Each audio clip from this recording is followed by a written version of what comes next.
The problem with depression is that most of us don't realize that how much are we getting depressed day by day.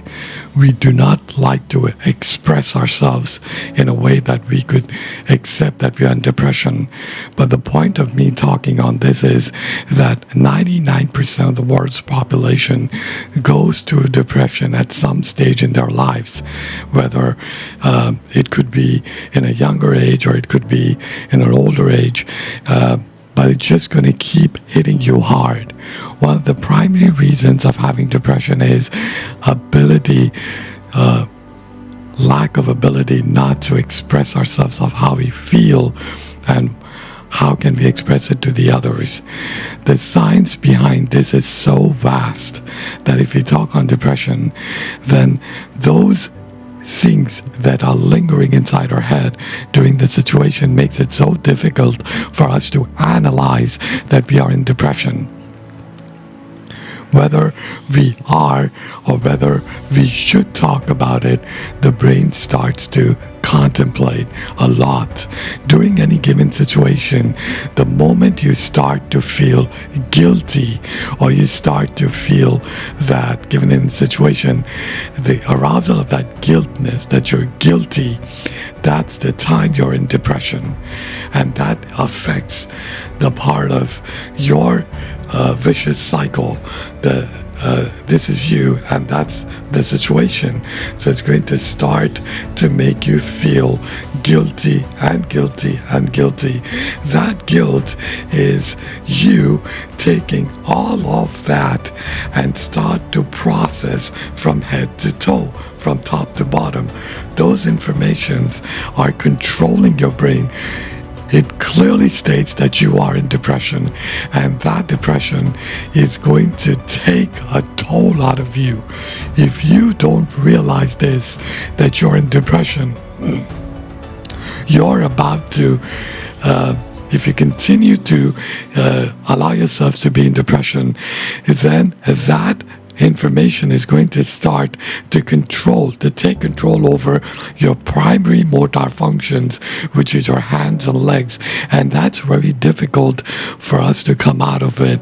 This cycle is so powerful that given situations where you are feeling guilty and you start to continue to express that guilt inside of you, that information, that guilt is going to start to control your daily life. This is not you controlling that part, but that information is controlling you. And that's the difference that we need to realize. Just like when you have cancer, cancer controls your body, your brain functions. Until you don't treat it, it will start to spread and take control over your brain and destroy your life as well. Depression is something like a cancer, that it also controls your body system.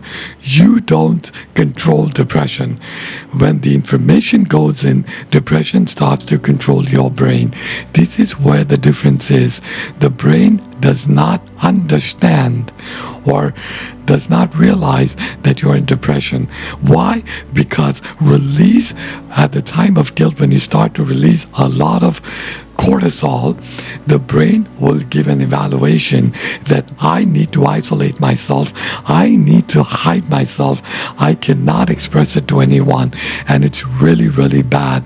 If I open up, someone is going to take advantage of me and start to destroy my life.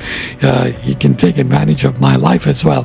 This is because of the release of cortisol not allowing you to fully express or accept depression. Now, the second stage of this is that when you start to live in depression, then it is very hard to accept depression. Why? Because when you get to the point of therapy, or if you go to a doctor and when you start to express, the brain gets to the part of defensiveness. It won't accept easily. The moment you start to open up, you may not feel fully confident that I should express what I should say things to the other person. People who are in major depressive disorder, they literally are controlled by those thoughts, recurring thoughts that are actually controlling the brain functions, especially when it comes to this section, which is a frontal cortex. Then the eyes are controlled by the thought of those depression that are hankering inside your brain. This is a vicious cycle. Neuroscience is outbreaking these things right now, telling you that those systems are controlled by that information. That information is seriously damaging your cognitive functions, your motor functions, and even controlling over your hormones, which means you have no control over it. It is controlling you. The day you realize this, that information that goes in is controlling your brain, your life is about to change. It is up to you how you take it from there. Remember, the moment you are in guilt, that is depression. And if you don't come out of that situation, then if you continue to live in it, then that thought is going to control your life. What does it say to you? It will start to tell you that,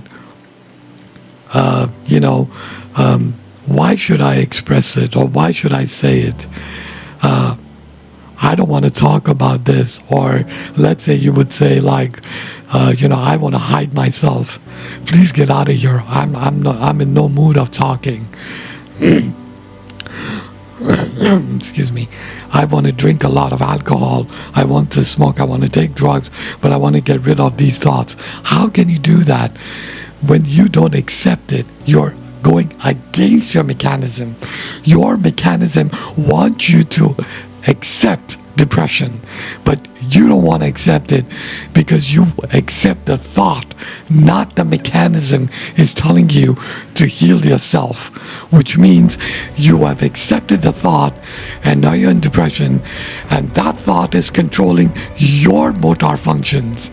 And that is a dangerous sign, which can lead to insomnia, heart attack, or even committing suicide.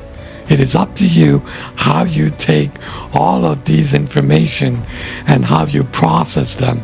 The day you realize this, your life is going to change. The point is, you need to accept that you're in depression and you need to take help. If you resist, your kidneys, your liver, pancreas, and your prefrontal cortex, they're tremendous pressure, even causing pressure to your cranial nerve, which is the 10th vagus nerve that allows the part of your heart, and it goes on to your gut. It helps you to keep you in regulation. If that is triggered, then your body will turn acidic, which means you're about to have more negative thoughts than you even imagine. Then there comes a part of hypothalamus. Please try to understand. It is a very, very important region for your blood pressure, for keeping you in homeostasis, which is also part of your hunger and sexual drives.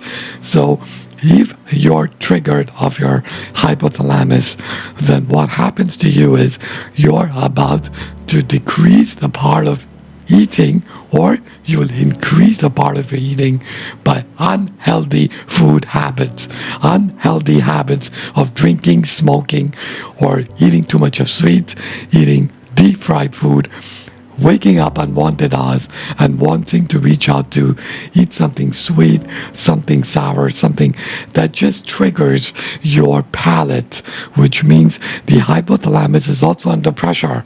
You are changing your plasticity to fully expressing to not to expressing, which means you're about to kill your mechanism. That is a danger zone for a body to be staying awake and to do things in the right direction. You are not in full consciousness.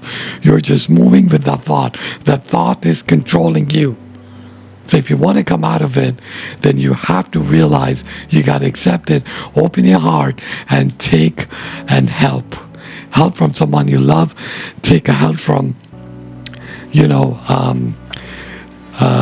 from counseling department, maybe from psychiatric department. But take help.